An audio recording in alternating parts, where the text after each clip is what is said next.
ये सच्ची कहानी प्रभु यीशु की है, जो 2000 साल पहले रहते थे। हमें पता नहीं बच्चों को यीशु के बारे में कैसे पता चला, पर शायद ये कुछ इस तरह हुआ होगा।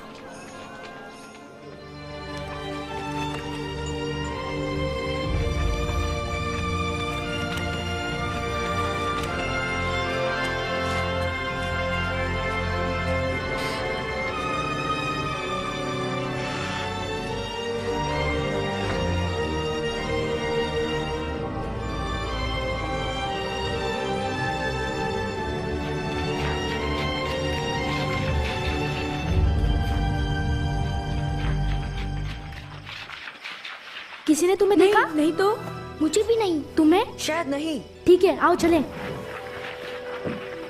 तुम कुछ भी कहो, मैं नहीं मानता। मैं सचमुच मानता हूँ कि यीशु को परमेश्वर ने भेजा है, क्योंकि वो चमत्कार करता है। ये जादू भी तो हो सकता है, वरना ये बात कैसे समझाओगे? यही तो बात है जोन, मुझे समझने की जरूरत ही नहीं। ऐसे चमत्कार तो केवल परमेश्वर ही कर सकते हैं। तुम्हारा मतलब है जैसे अंधों को आंखें देना? हाँ। मुझे इस पे जरा भी विश्वास नहीं। मुझे है। सारा, तुम यहाँ क्या कर रही हो? मैं अपने गधे को चारा देना भूल गई, और जब तुम्हें यीशु की बात करते सुना तो मैं जानना चाहती थी कि तुम क्या कह रहे हो। तुम क्या जानो यीशु के बारे में? बहुत कुछ। मेरी दादी उनकी माँ मरियम को जानती है, और उन्होंने मुझे उनके बारे में सब कुछ बताया। उनका जन्म कैसे हुआ और बहुत कुछ। ये एक महान कहानी है। मरियम एक लड़की थी जो नासरत में रहती थी। उसकी शादी नहीं हुई थी, पर यूसुफ नाम के एक लड़के से होने वाली थी। एक दिन परमेश्वर ने जब्राइल स्वर्गदूत को भेजा। भयभीत न हो मरियम, आप पर परमेश्वर का अनुग्रह हुआ है। आप गर्भवती होंगी और एक पुत्र उत्पन्न होंगे, और आप उनका नाम यीशु रखना। ये कैसे हो सकता है? मैं तो कुंवारी हूँ। पवित्र आत्मा आप पर उतरेगा, इस कारण वे पवित्र बालक परम प्रधान परमेश्वर के पुत्र कहलाएंगे, तथा उनके राज्य का कभी अंत ना होगा। स्वर्गदूत से मरियम डरी नहीं? अगर स्वर्गदूत मुझसे बात करता मैं तो डर जाता। फिर क्या हुआ? नासरत नगर के सब लोग सुनो। सरकार ने एक नियम बनाया कि सभी लोगों को उस नगर जाना होगा जहां वो जन्मे थे, और अपना नाम लिखवाना होगा। कागजों पर हस्ताक्षर करने होंगे। सभी लोगों को अपने वतन में जाकर। इसीलिए यूसुफ मरियम को लेकर बेतलहम नगर गए जहां वो जन्मे थे। जब वो बेतलहम पहुंचे तो वहां बहुत भीड़ थी और ठहरने की कहीं भी जगह नहीं थी। यूसुफ को ठहरने के लिए केवल गौशाला में ही जगह मिल सकी। मतलब इस तरह की? हाँ, कुछ कुछ ऐसी ही। और उसी रात बालक यीशु जन्मे। गौशाला के पास पहाड़ी पर कुछ चरवाहे थे जो अपनी भेड़ों की रखवाली कर रहे थे। अचानक उन्हें स्वर्गदूत दिखाई दिया। आज के दिन दाऊद के नगर में तुम्हारे लिए एक उद्धारकर्ता जन्मे हैं, अर्थात मसीह प्रभु। चरवाहे तुरंत बालक को देखने चल पड़े। उन्हें चरनी में रखा हुआ था। यकीन नहीं आता ना? ऐसे ही बक्से में जिसमें मैं अपने गधे को चारा देती हूँ।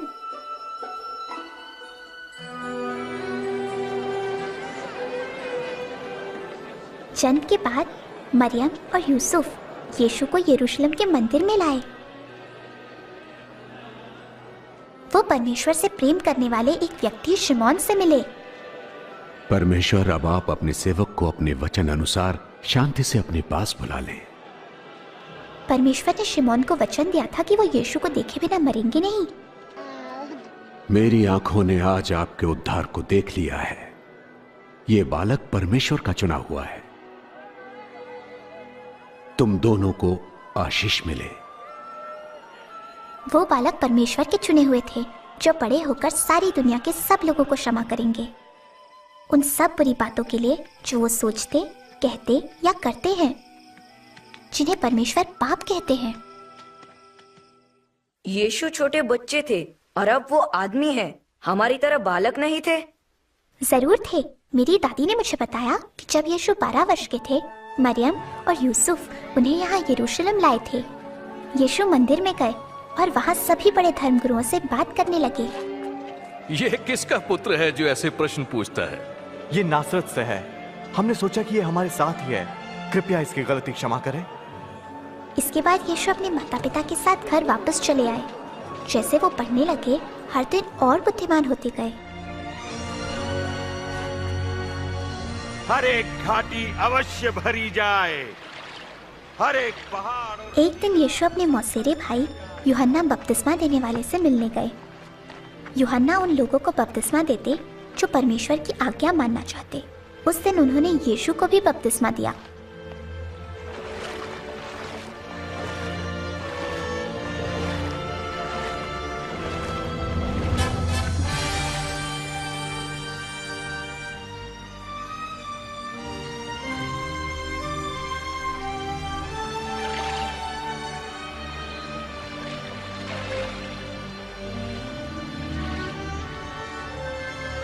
और जो लोग वहां थे उन्होंने आकाश से परमेश्वर की आवाज सुनी और परमेश्वर ने कहा, तुम मेरे प्रिय पुत्र हो, तुमसे मैं प्रसन्न हूँ। अच्छा, फिर क्या किया उन्होंने? उन्होंने नगर नगर घूमकर लोगों को परमेश्वर के बारे में सिखाना शुरू किया। कैसी हो? अच्छी हूँ। यीशु वापस नासरत गए जहाँ वो पले बड़े थे। एक दिन वे मंदिर गए और वहाँ धर्म गुरुओं ने उन्हें परमेश्वर की पुस्तक धर्मशास्त्र पढ़ने को कहा। पवित्र शास्त्र का जो भाग यीशु ने पढ़ा उसमें लिखा था कि परमेश्वर यीशु को भेजेंगे ताकि सारे लोग हमेशा परमेश्वर के संग रह सकें। परमेश्वर का आत्मा मुझ पर है क्योंकि उन्होंने मुझे दीनों को शुभ संदेश सुनाने के लिए चुना है। उन्होंने मुझे भेजा है कि मैं बंदियों को मुक्ति और अंधों को दृष्टि पाने का संदेश दूं, सताए हुए लोगों को मुक्त करने के लिए और ये घोषणा करने के लिए कि समय आ गया है जब परमेश्वर अपने लोगों को बचाएं। वे ठीक कहते हैं। अच्छा वक्त है। सचमुच सही कहा। ये तो यशायाह का लेख है। ये यूसुफ का बेटा है। बड़ा पता नहीं हमारा मसीहा कब आएगा। ये अच्छा अध्यापक है। आज धर्मशास्त्र का ये लेख पूरा हुआ जैसा तुमने अभी सुना। क्या परमेश्वर का वचन सच्चा ठहरा? ये प्रतिज्ञा तो केवल मसीह ही पूरा कर सकते हैं। हम कैसे जानेंगे? पर कहानी आगे और भी है। यीशु गलील सागर तक गए। अपनी नाव को वहां गहरे पानी में ले चलो और अपने साथियों के साथ मछलियों के लिए जाल डालो। ओ स्वामी, हमने सारी रात कड़ा परिश्रम किया परंतु कुछ न पकड़ा। यदि आप कहते हैं तो मैं जाल डाले देता हूं। याकूब, यूहन्ना,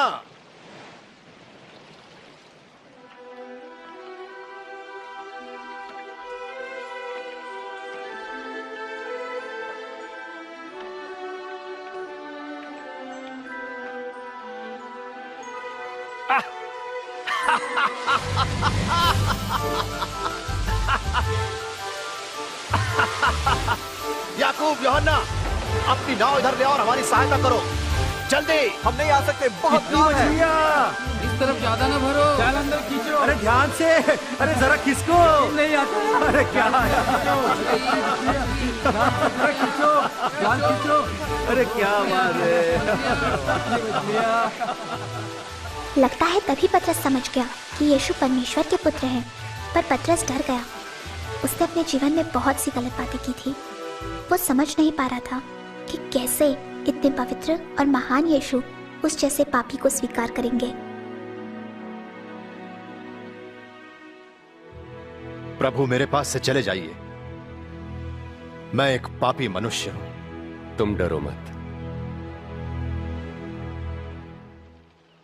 मुझे चलना चाहिए। हाँ, मुझे भी चलना चाहिए। मुझे भी।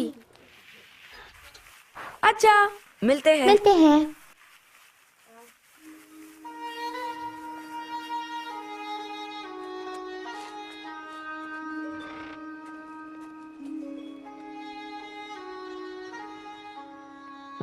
और तुम कहाँ थे बिन्यामीन? फिर अपने दोस्तों के साथ बाहर थे? हाँ पिताजी। क्या कालेब भी वहां था? हाँ पिताजी। मैंने कितनी बार कहा है कि मैं नहीं चाहता तुम उस लड़के के साथ रहो। पर पिताजी। तुम्हें पता है उसके पिता यीशु की उन झूठी कहानियों को मानते हैं। क्यों? क्या यह सब गलत है? हम मानते हैं कि परमेश्वर हमारे लिए एक राजा भेजेंगे। तुम्हारे दोस्त के पिता मानते हैं कि वो जो चरनी में जन्मा था वही ये राजा है। बकवास है ये। यदि कालेब के पिता सही हुए तो? नहीं बिन्यामीन, अब इस पर कोई और बहस नहीं करेंगे हम लोग। ठीक है।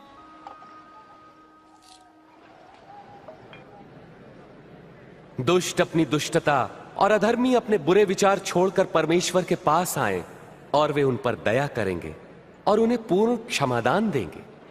तुम आनंदित रहोगे और तुम्हें शांति मिलेगी। सुनो, आज क्या हुआ तुमने सुना? मैं वही थी। क्या बता? यीशु मंदिर में लोगों को परमेश्वर के प्रेम के बारे में बता रहे थे। अंदर भारी भीड़ जमा थी और उससे भी ज्यादा लोग बाहर रुके थे। सब उन्हें देखना चाहते थे। यीशु, यीशु, मेरी इकलौती बेटी को बचा ले प्रभु, मुझ पर दया करे। मेरी बेटी केवल 12 वर्ष की है और मरने को है। कृपा करके मेरे साथ चलिए। यार, मुझे बड़ा दुख है। यीशु, तुम्हारी बेटी नहीं रही, इसलिए गुरु को कष्ट ना दे। डरो नहीं, विश्वास रखो, वो ठीक हो जाएगी। सुना तुमने उन्होंने क्या कहा? उन्होंने कहा वो ठीक हो जाएगी। ये तो असंभव है। ये यकीन नहीं होता।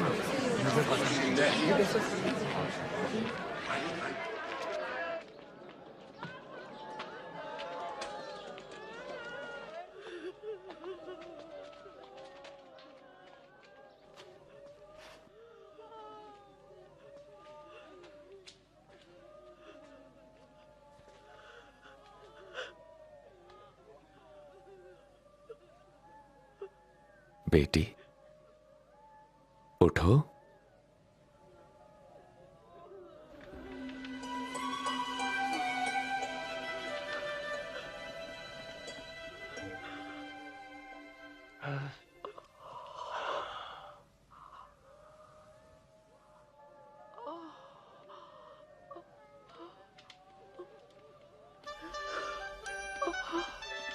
इसे कुछ खाने को दो।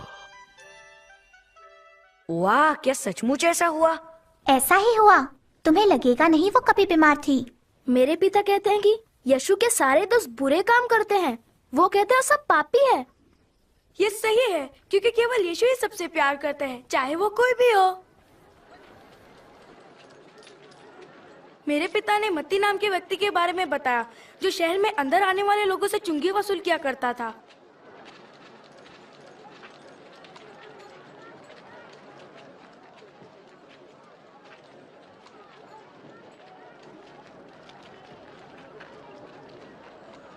मेरे पीछे आओ।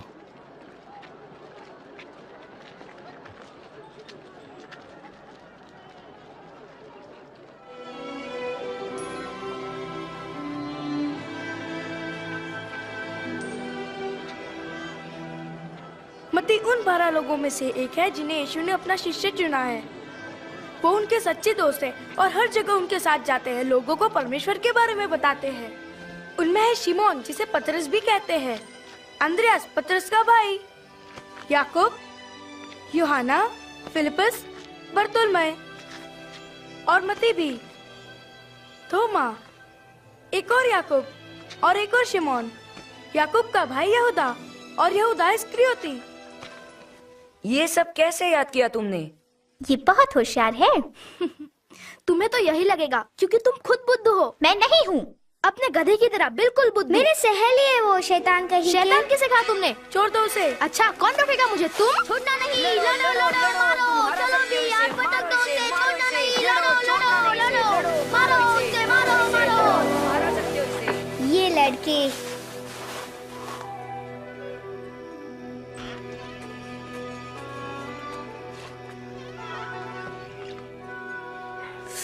दर्द हो रहा है। और दर्द होगा अगर इसे साफ नहीं करेंगे। क्या हुआ इसे? इसने झगड़ा किया। मैंने तुमसे नहीं पूछा है लिया। माफ करो।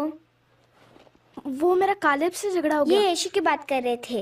ये और इसके दोस्त हमेशा सारा की गौशाला में मिलते हैं। मैंने तुमसे कहा था ना कि यीशु की बात करने का कोई फायदा नहीं है। वो हमारा राजा नहीं है और ना ही कभी होगा। पिताजी, मुझे लगता है वो सचमुच परमेश्वर के पुत्र हैं। बहुत हो चुका।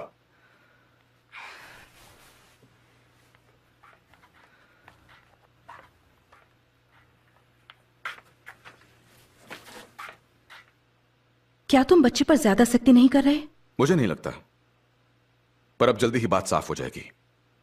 मैंने सुना है कि शायद यीशु के उन 12 चेलों में से एक विश्वासघाती है। अगर यह सच है तो अब वो हमें ज्यादा तंग नहीं करेगा।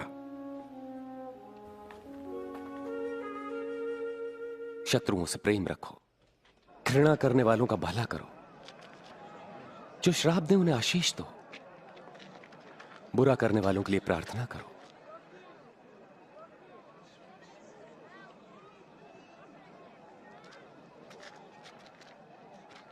तुम्हारे एक गाल पर कोई थप्पड़ मारे तो उसकी ओर दूसरा भी फेर दो।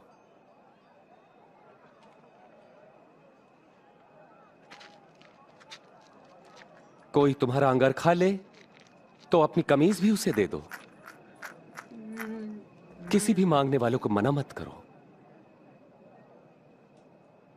यदि कोई तुम्हारी वस्तु ले ले तो उसे वापस मत मांगो। तुम वही करो जैसा व्यवहार तुम दूसरों से चाहते हो। मैं इस व्यक्ति को जानना चाहूंगा। तुम्हारा क्या ख्याल है, वे मसीह हैं? बताओ ये मसीह क्या होता है? मंदिर में बताया था, मसीह का मतलब उद्धार करता। चलो हम उनके पीछे चले।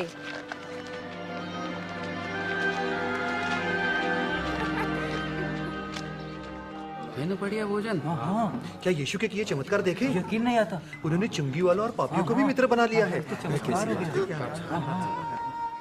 ये यहाँ क्या कर रही है? मुझे नहीं पता।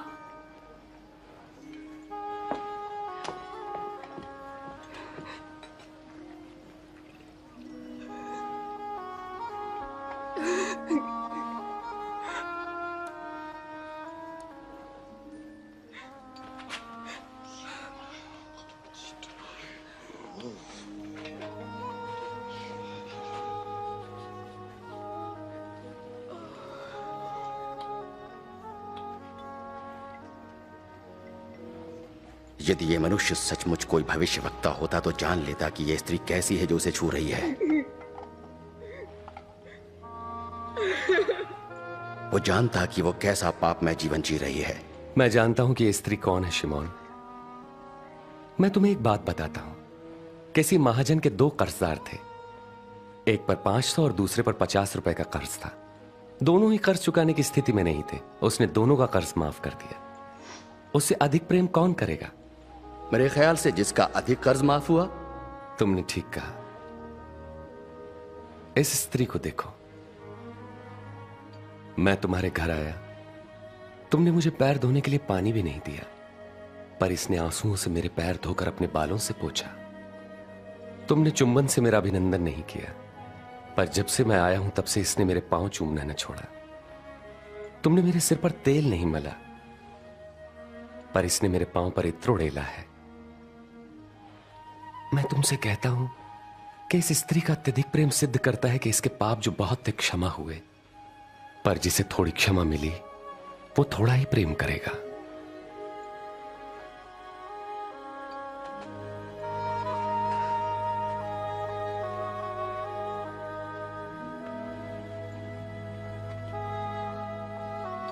तुम्हारे पाप क्षमा हुए। तुम्हारे विश्वास ने बचा लिया। शांति से जाओ।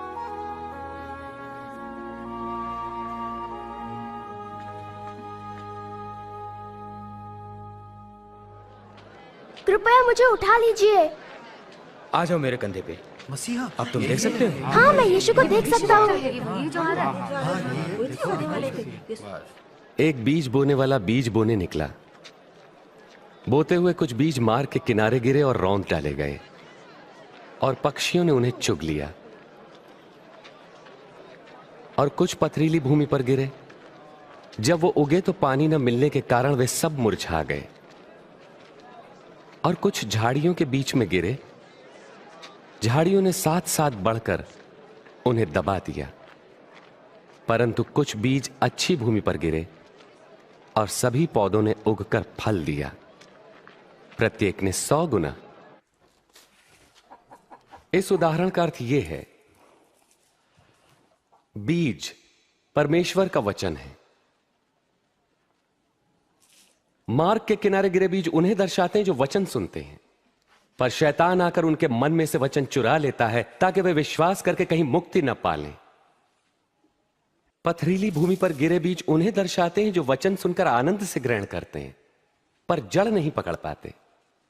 वो कुछ देर तक विश्वास करते हैं और परीक्षा की घड़ी आने पर टिक नहीं पाते। झाड़ियों में गिरे बीज उन्हें दर्शाते हैं जो वचन सुनते हैं, परंतु जीवन की चिंताओं, धन, मोह व भोग विलास में फंसने से उनके फल कभी नहीं पकते। वे बीज जो अच्छी भूमि पर गिरे उन लोगों के प्रतीक हैं जो वचन सुनकर उसे भले और आज्ञाकारी मन से ग्रहण करते हैं और फलवंत होने तक उन्हें संभाले रखते हैं।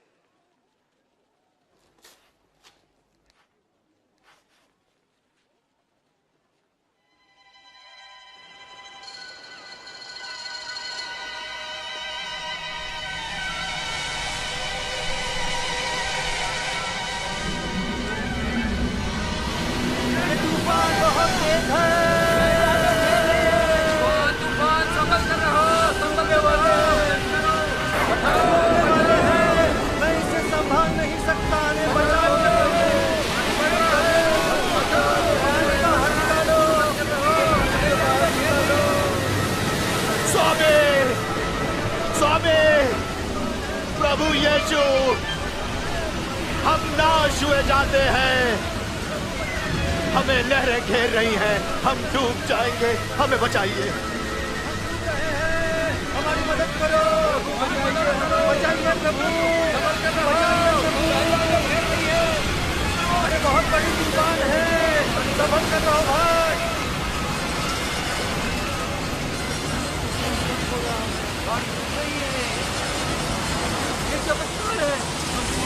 अब हम बच जाएंगे।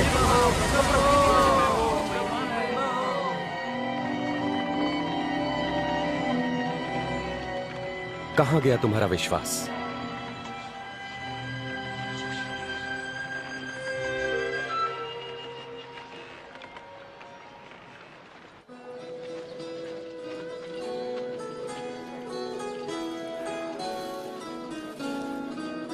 मुझे ये पसंद है।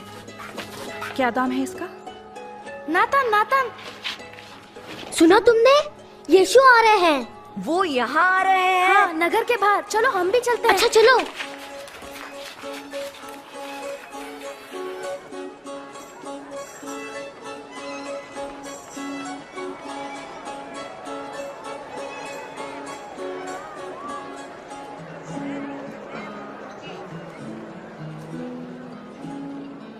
माफ करो बेन्यामिन, मैंने तुम्हें मारा।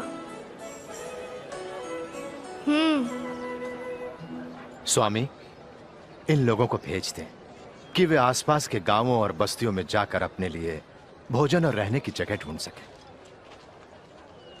तुम स्वयं इनके भोजन का प्रबंध करो। लेकिन हमारे पास केवल 5 रोटियां और 2 मछलियां ही हैं।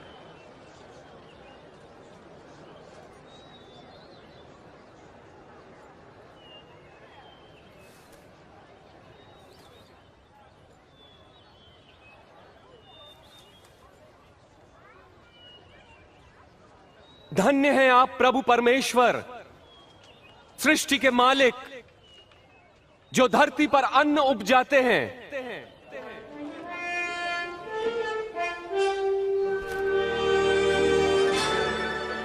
ये तो चमत्कार है। विश्वास नहीं होता।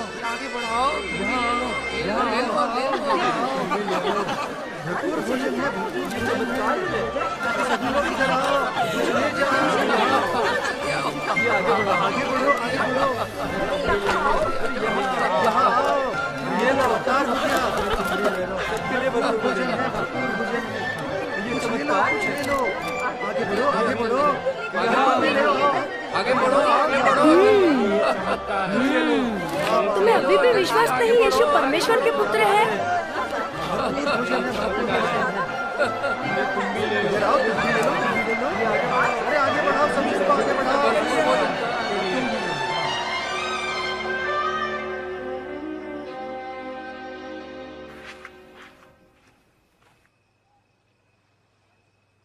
कहां गए थे तुम? पिताजी, आपको सच बताना ही होगा, हम यीशु से मिलने गए थे। क्यों? मुझे अभी भी विश्वास नहीं हो रहा, जबकि मैंने अपनी आंखों से देखा है। उन्होंने 2 मछली और 5 रोटियों से पूरी भीड़ को खाना खिलाया। क्या पता योनाथन, शायद वो सचमुच मसीह हो। अच्छा, तो अब तुमने भी ये बकवास मारनी शुरू कर दी है क्या?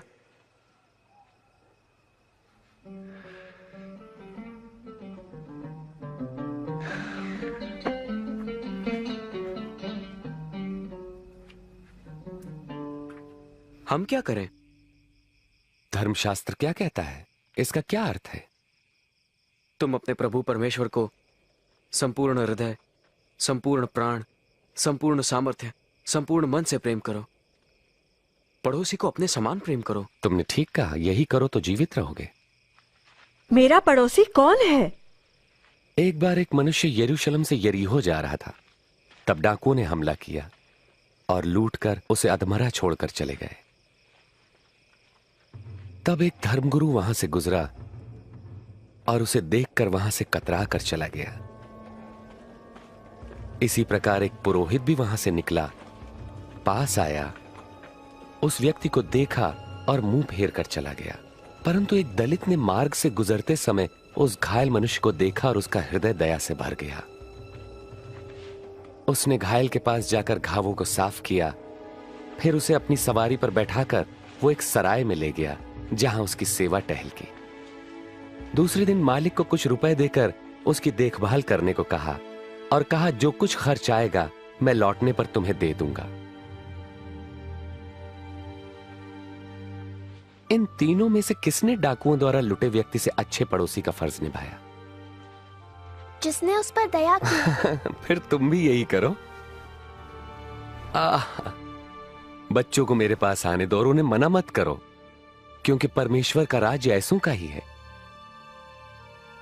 मैं तुमसे सच कहता हूं, जो कोई परमेश्वर के राज्य को एक बालक की तरह ग्रहण नहीं करता, वो उसमें कभी प्रवेश न करेगा। जो कोई मेरे नाम से इस बालक का स्वागत करता है, मेरा करता है। जो मुझे स्वीकार करता है, मेरे भेजने वाले को करता है। तुम में सबसे छोटा ही सबसे महान है। दे दो, गरीब को कुछ दे दो, गरीब की मदद करो। हे, यहाँ क्या हो रहा है? कौन जा रहा है? नासरत के यीशु यहाँ से जा रहे हैं। प्रभु यीशु, हे दाऊद की संतान, मुझ पर दया करे। उन्होंने चमत्कार किए हैं। शायद अभी भी कुछ करेंगे। चुप रहो, खामोश। मैं तुम्हारे लिए क्या करूं? मैं फिर से देखना चाहता हूं।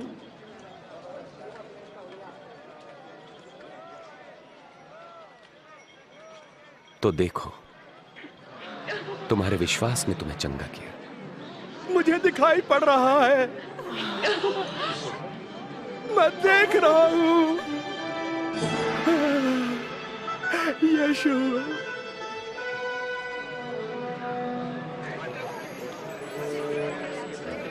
ये मनुष्य भविष्यवक्ता है। मेरे प्रभु और स्वामी, मुझे बचाइए। हे प्रभु, हमें बचाएं, हमें बचाएं। प्रभु की स्तुति हो। हमें सच्ची राह दिखाइए प्रभु। हाँ, मैं भी उन्हें देख रहा हूँ।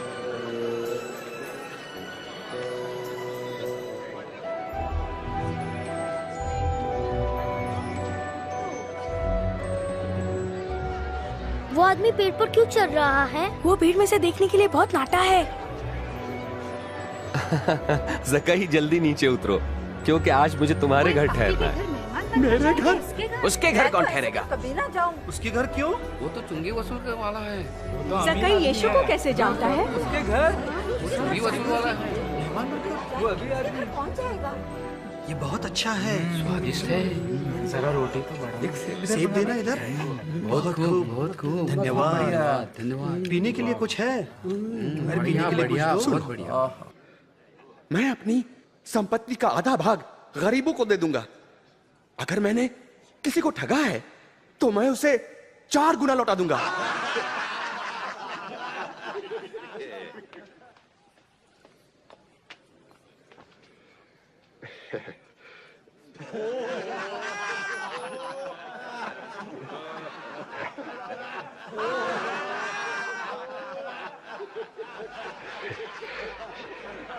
मैं नहीं मान सकता कि एक चुंगी लेने वाला पैसा वापस करे। असंभव। आज इस घर में मुक्ति आई है। ये मनुष्य भी इब्राहिम के वंश से ही है।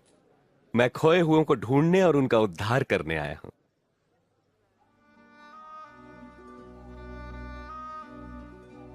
सुनो,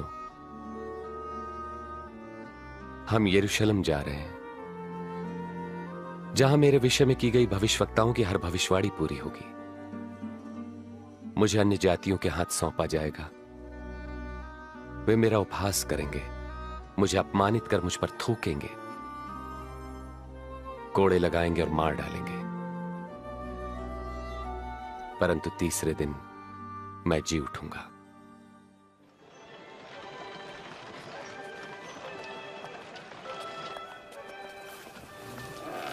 कैसी हो? ठीक हूँ। अरे यहाँ कुछ बदला बदला लग रहा है। हाँ, सारा का गधा गायब है। वो गायब नहीं है, उसे मैंने किसी को दिया है। किसे चाहिए तुम्हारा ऐसा गधा?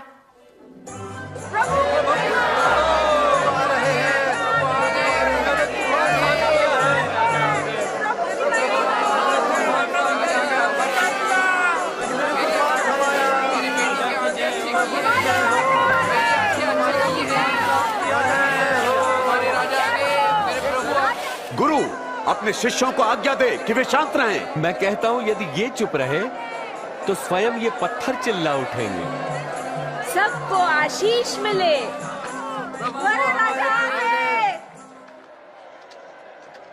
5, 6, 7, 8, 9, 10, 11,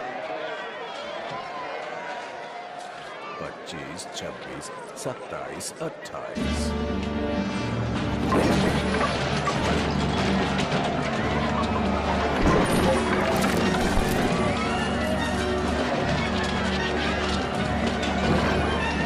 यीशु गुस्से में क्यों है?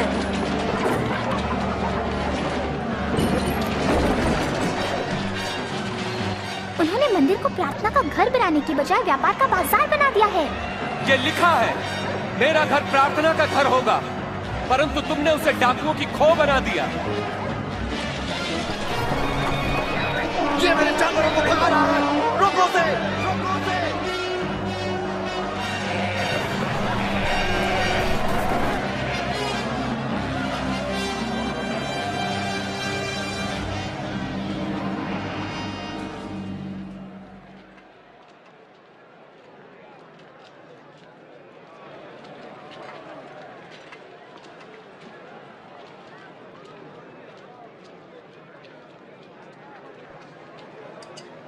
ये बहुत कम है। ज्यादा नहीं दे सकती। मैं कहता हूं, इस निर्धन विधवा ने सबसे ज्यादा दान दिया है, क्योंकि दूसरों ने अपने बहुत से धन में से थोड़ा सा दिया है, परंतु इसने गरीब होते हुए भी अपनी सारी जीविका और पूंजी दे दी। गुरुजी, हम जानते हैं कि आप जो कहते हैं सिखाते हैं वो सही है। हम जानते हैं कि आप मनुष्य के पद पर ध्यान नहीं देते, मगर मनुष्य के लिए परमेश्वर की मर्जी का सत्य सिखाते हैं। बताएं, रोमी सम्राट को कर देना हमारे लिए क्या नियम के अनुसार है या नहीं है? प्रभु सावधान, वो आपको फंसाना चाहते हैं। मुझे एक चांदी का सिक्का दो। चांदी का सिक्का?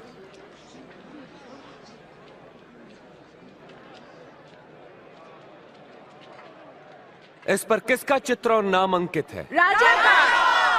तब जो राजा का है वो सब राजा को दो, जो परमेश्वर का वो परमेश्वर को दो। क्या जवाब है तुम्हारा? सही कहते हैं। ठीक कहा। क्या उत्तर देंगे? ये क्या है?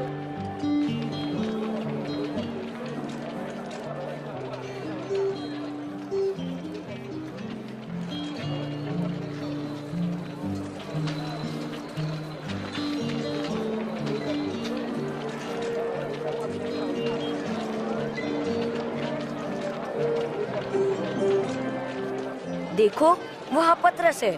वो क्या कर रहा होगा? लगता है वो फसल के लिए सामान खरीद रहा है।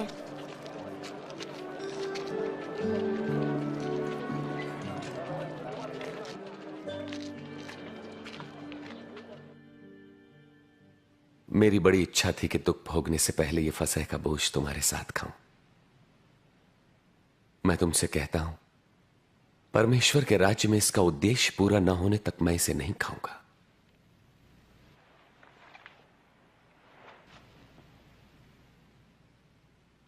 धन्य है आप प्रभु परमेश्वर, सृष्टि के मालिक, जो अंगूर की बेल पर फल लाते हैं।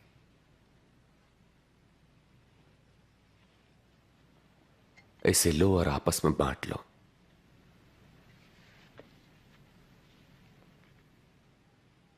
धन्य है आप प्रभु परमेश्वर, सृष्टि के मालिक, जो धरती पर अन्न उपजाते हैं।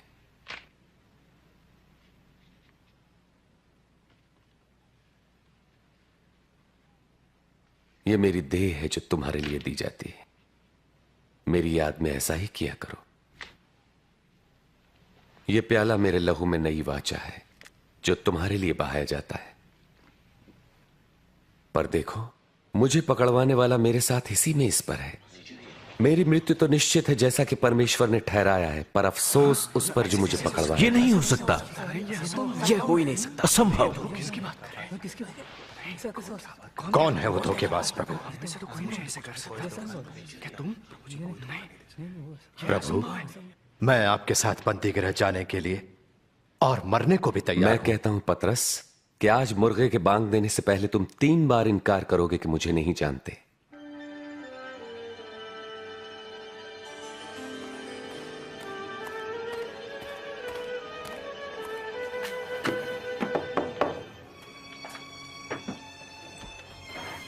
धर्मसभा ने फैसला कर लिया है।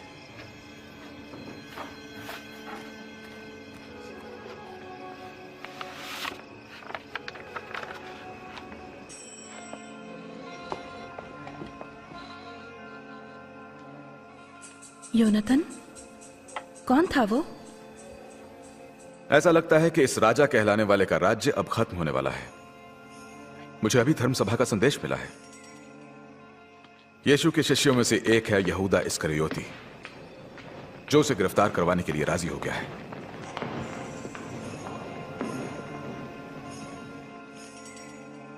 उन्होंने उसे इसके लिए मना कैसे लिया? ज्यादा कुछ नहीं, बस 30 चांदी के सिक्के। आज ही रात वो यीशु को गिरफ्तार करने वाले हैं ताकि वो कहीं भाग ना जाए। नहीं, ऐसा ना हो।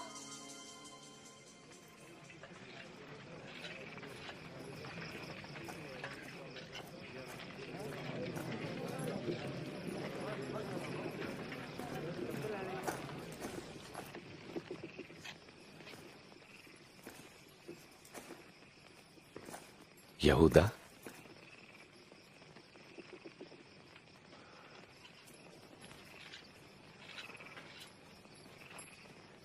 क्या तुम चुंबन लेकर मुझे पकड़वा रहे हो? प्रभु, क्या इसे तलवार से मार दें? चलो इसे पकड़ लो। बस बहुत हो गया।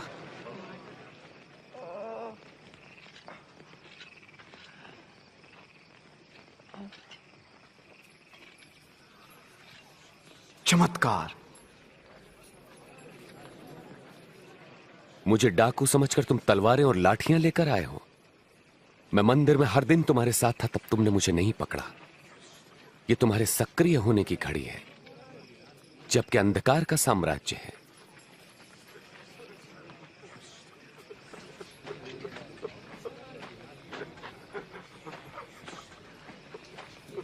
पकड़ लो इसे।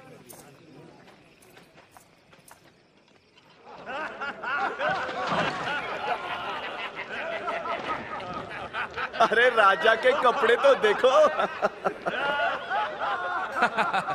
बता, अब क्या होने वाला है? क्या तू हमें बचाएगा? ओ महाराज, क्या तू बचाएगा? ये मनुष्य भी यीशु के साथ था? बहन, मैं तो उसे जानता तक नहीं। मैंने दोनों को साथ देखा है।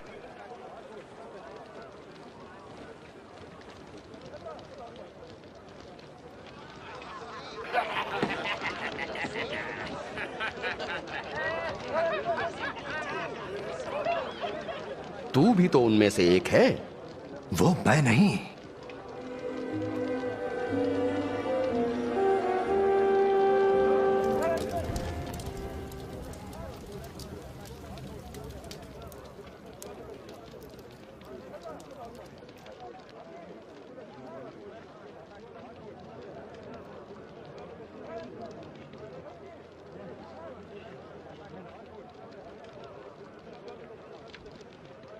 इसमें कोई शक नहीं कि ये मनुष्य यीशु के साथ था, क्योंकि ये भी गलील से ही है।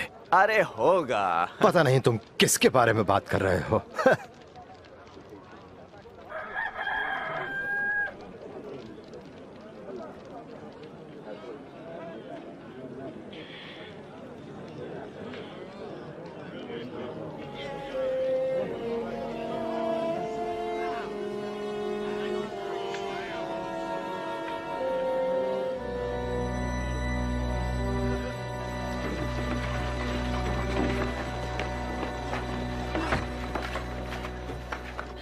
Nathan, Nathan. क्या हुआ बिन्यामिन? प्रभु यीशु मुसीबत में है। चलो हमें दूसरों को भी बुलाना होगा।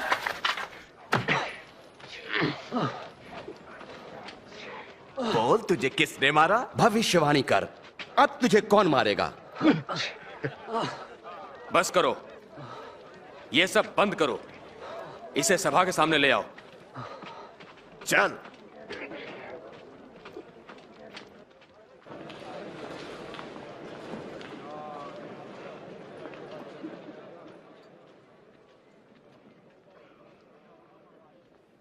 हमें बता, क्या तू ही मसीह है? यदि मैं बताऊंगा तो तुम विश्वास न करोगे। यदि मैं तुमसे प्रश्न पूछूं तब तुम उत्तर न दे सकोगे। लेकिन अब से मैं निश्चय ही सर्वशक्तिमान परमेश्वर के दाहिनी ओर बैठूंगा। तो क्या तू परमेश्वर पुत्र है? हां, मैं हूं। ये परमेश्वर का पुत्र कैसे हो सकता है? किसने इसे ये कहने का अधिकार दिया है? परमेश्वर का पुत्र नहीं हो सकता। हमने खुद अपने कानों से सुना कि इसने क्या कहा।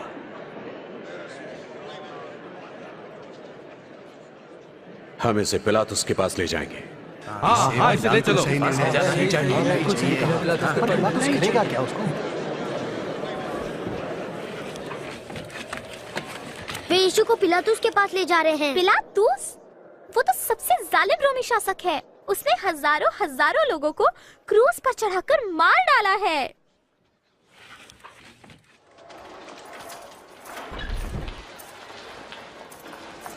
चलो।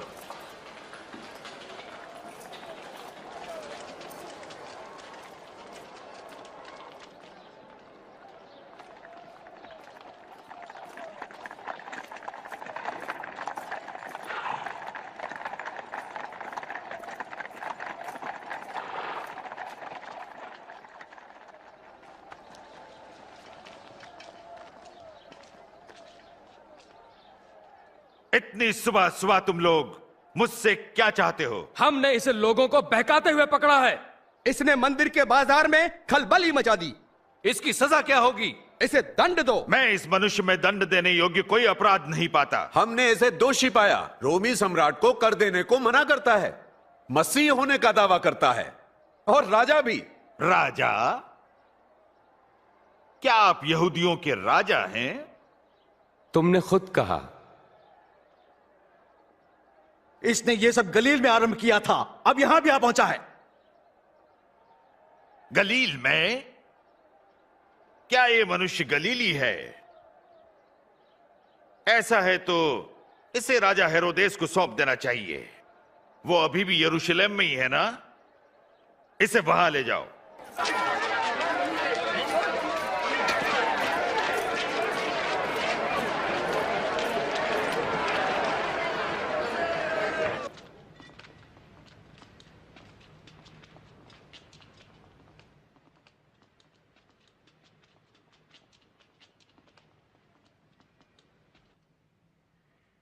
तो अपने विषय में क्या कहते हो तुम?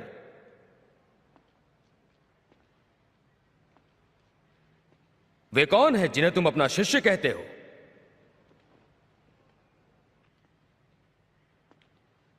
मैंने बहुतों से सुना है कि तुम आश्चर्य कर्म भी करते हो।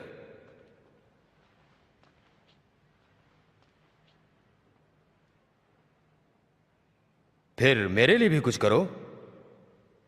महाराज, ये सभी लोगों को बहका रहा है और अपने आप को राजा कहता है।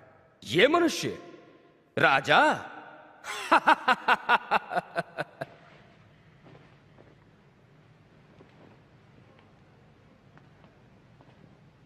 महाराज,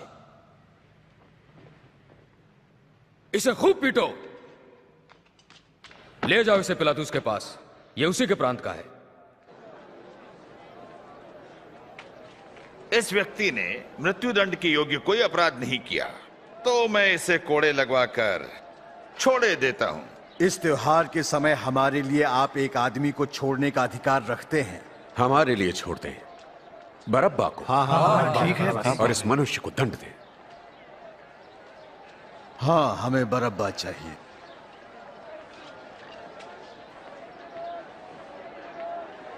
इसे क्रूस पर चढ़ाओ। हाँ, इसे क्रूस पर चढ़ाओ। इसे कोड़े लगाओ।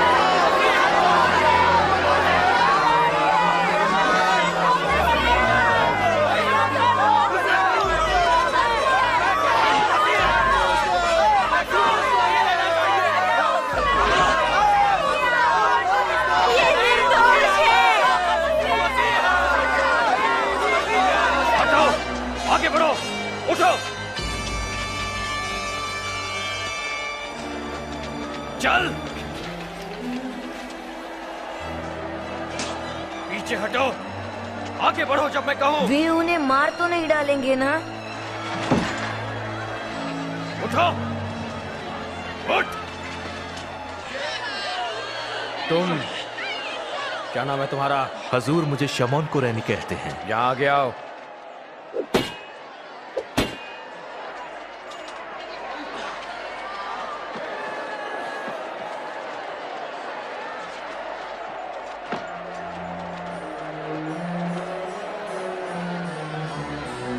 पीछे छोड़ो उसे।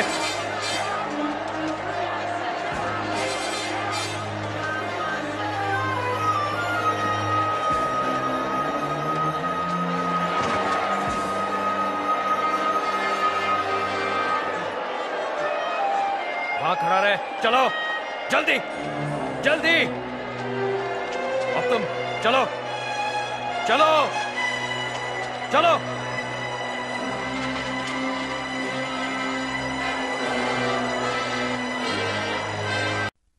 यशायाह भविष्यवक्ता ने यीशु के जन्म के बारे में ये शब्द लिखे, परंतु वो हमारे अपराधों के कारण घायल किया गया, वो हमारे अपराधों के कामों के हेतु कुचला गया, हमारी ही शांति के लिए उस पर ताड़ना पड़ी कि उसके कोड़े खाने से हम लोग चंगे हो जाएं। हम तो सब के सब भेड़ों की नाई भटक गए थे, हम में से हरेक ने अपना अपना मार्ग लिया, और यहोवा ने हम सबों के अधर्म का बोझ उसी पर लाद दिया।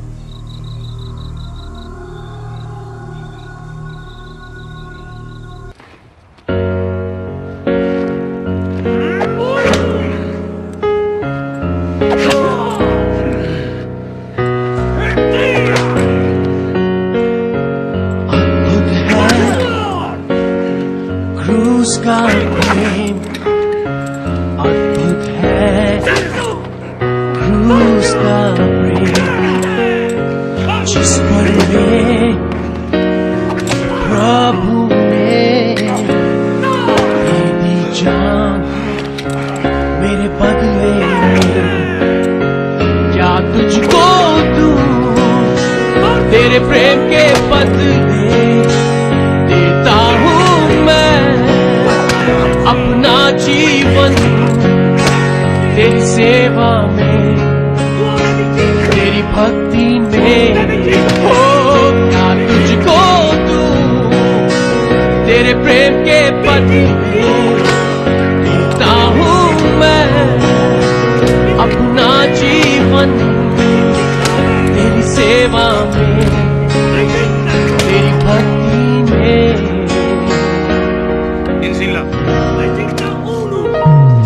खाकर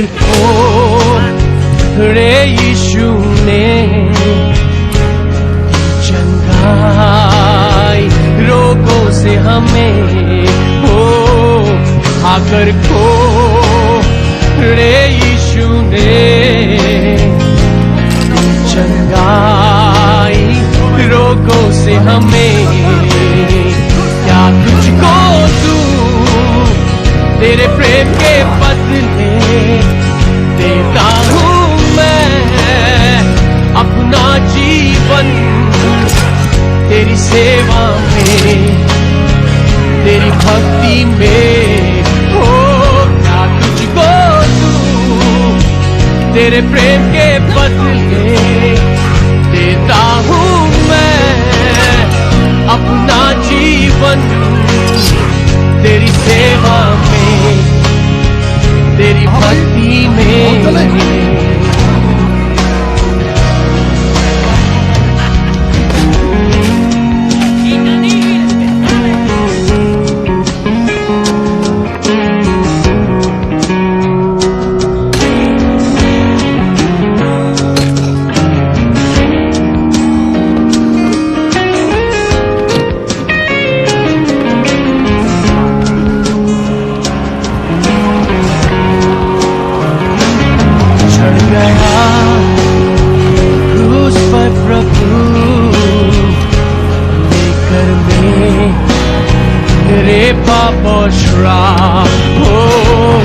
चढ़ गया क्रूस पर प्रभु,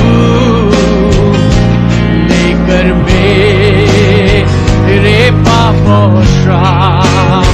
क्या तुझको दूं, तेरे प्रेम के बदले देता हूँ मैं अपना जीवन तेरी सेवा में, तेरी भक्ति में। हो तुझको दूं, तेरे प्रेम के बदले देता हूँ मैं अपना जीवन तेरी सेवा में, तेरी भक्ति में।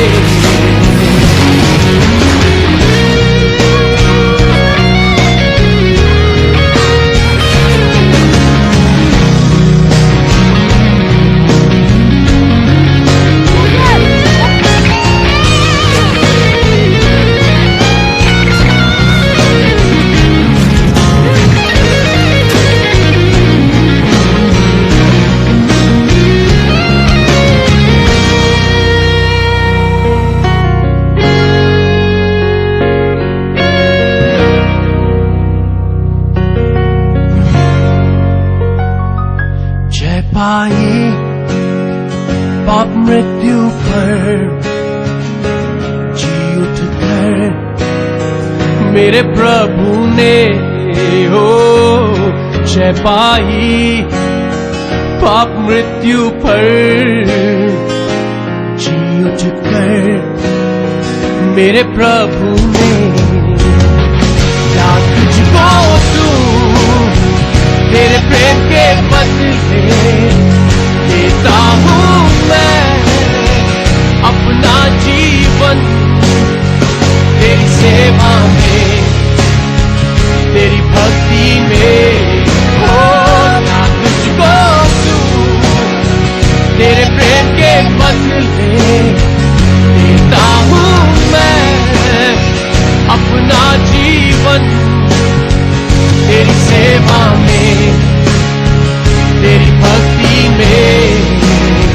तू योग्य है, तू योग्य है, तू योग्य है मेरी सेवा के। तू योग्य है, तू योग्य है, तू योग्य है मेरी भक्ति के। हो तू योग्य है, तू योग्य है, तू योग्य है मेरी सेवा के। तू योग्य है, तू योग्य है, तू योग्य है मेरी भक्ति के।